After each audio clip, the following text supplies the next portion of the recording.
Indian times news channel में आपका हार्दिक स्वागत है। मैं हूं सत्येंद्र सक्सेना। चैनल को लाइक करें, सब्सक्राइब करें और शेयर करना ना भूलें।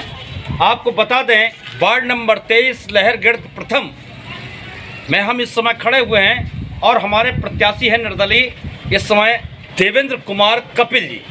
तो आपको हम बताना चाहेंगे, आप एक समाज सेवी हैं, समाज से जुड़े पहले ही धरातल से काम कर रहे हैं ग्राउंड पर, और इन्होंने अब की बार जब किसी पार्टी का बैनर नहीं लिया है और स्वयं अपनी कमान अपने हाथ में संभाल ली है, और देखते हैं जज्बा क्या है और क्या करना चाहते हैं। कपिल जी से मुलाकात करते हैं। कपिल जी नमस्कार।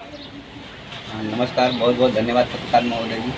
आप ये बताइए, आप जो वार्ड नंबर 23 प्रथम से आप खड़े हुए हैं, तो आपने ये देखा होगा इस चुनाव में या पूर्व चुनाव में देखा होगा कि कुछ ना कुछ कमियां रह गई होंगी जो आपके मन मुताबिक नहीं हुई होंगी, जनता के मुताबिक नहीं हुई। अब आप किस तरीके से आप चुनाव को लड़ेंगे? मैंने वार्ड नंबर 23 में पूर्व में रहे पार्षदों के कार्यकाल को देखा है जी, और उन्होंने वो जनता की कसौटी पे खड़े नहीं उतरे हैं।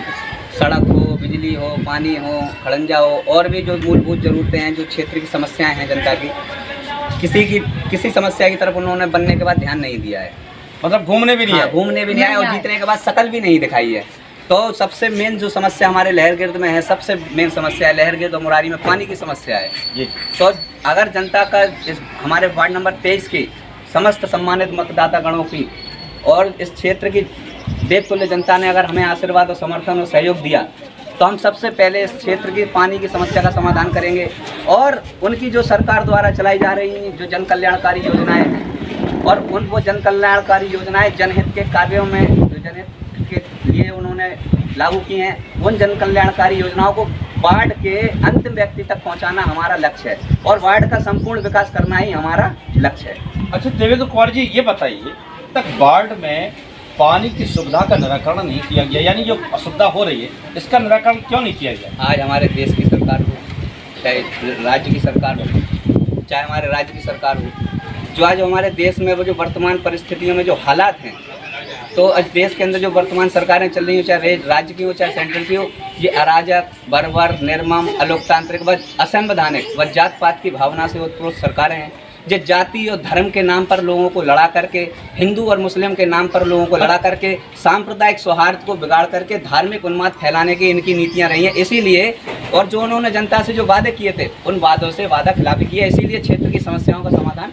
नहीं, और जो मूलभूत ज़रूरतें हैं, जो जनता की जो समस्याएं हैं, उनका समाधान नहीं हो पाया अभी तक, और उनके समाधान की तरफ वो ध्यान भी नहीं देते हैं। अच्छा देवेंद्र कुमार कपिल जी, हम आपसे एक बात पूछना चाहते हैं कि मूलभूत समस्याएं होती हैं, बिजली, पानी, सड़क, घर, मकान, रोजगार, तो रोजगार से वंचित लोग बहुत हैं, यहाँ तक कि महिलाएं भी हैं।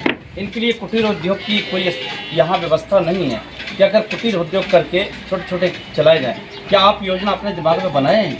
हमारे अगर आप जाते हैं तो इन लोगों को अगर हमें जनता यहाँ की देवतुल्य जनता चुन करके नगर निगम भेजती है, तो हमारे अधिकार क्षेत्र में जो होगा उससे भी ज़्यादा बेहतर से बेहतर काम करने की व्यवस्था करेंगे, और इन रोजगार के साधन उपलब्ध हमारे क्षेत्र के जो बेरोजगार लोग हैं उनको रोजगार के साधन मुहैया कराने की भी ऐसी कुछ व्यवस्था हम बनाएंगे। कि आप मास कम्युनिकेशन में डिप्लोमा किए हुए हैं, कुल मिला के कुछ तरीके से हालात ऐसे रहे, नहीं कर पाए, लेकिन आपको बता दें राजनीतिक अच्छा ज्ञान, भौगोलिक स्थिति का अच्छा ज्ञान है और किस तरीके से काम कराना चाहिए कपिल जी को बहुत अच्छी तरीके से ध्यान है। इसके बारे में माताओं से भी मैं कुछ पूछना चाहती हूँ। माता जी नमस्कार। नमस्कार। ये बच्चा कैसा है कपिल? बहुत बढ़िया है और काम करेगा, आपको भरोसा है? हाँ। पूरी तरीके से? पूरी तरीके से। आप बताइए बहन जी, आपका नाम? गुड्डी जी, आप ये बताइए कि ये देवेंद्र कपिल जो खड़े हैं चुनाव में, इन पर आप कितना भरोसा करते हैं? तो आपकी बार आर पार की होना चाहिए ना? आर पार होना चाहिए। बिल्कुल, बच्चे के रूप में आप देख रहे हैं कपिल जी को, तो ये बताइए कैसे आप अपने महिला मंडल को कैसे संभालेंगे? नाली भरी वहाँ झाड़ में नहीं आती, कोई बात की सुविधा नहीं है, ना नल है, कुछ नहीं है। अच्छा देवेंद्र कपिल जी जो आपके साथ खड़े हैं, वो लड़का और आपके दाएं कंधे से कंधा लगा के चल रहे हैं, इनको जिताने में महिलाओं की क्या भूमिका रहेगी? देखिए, मैं रूबरू हुआ, प्रत्यक्ष रूबरू हुआ, और मैंने ये देखा कि कैंडिडेट तो अच्छा है पर जनता कैसे भुनाती है, अब देखने लायक है। उसी के साथ मैं हेमांश मिश्रा के साथ मैं Satyendra Saxena, chief editor Indian times Jhansi.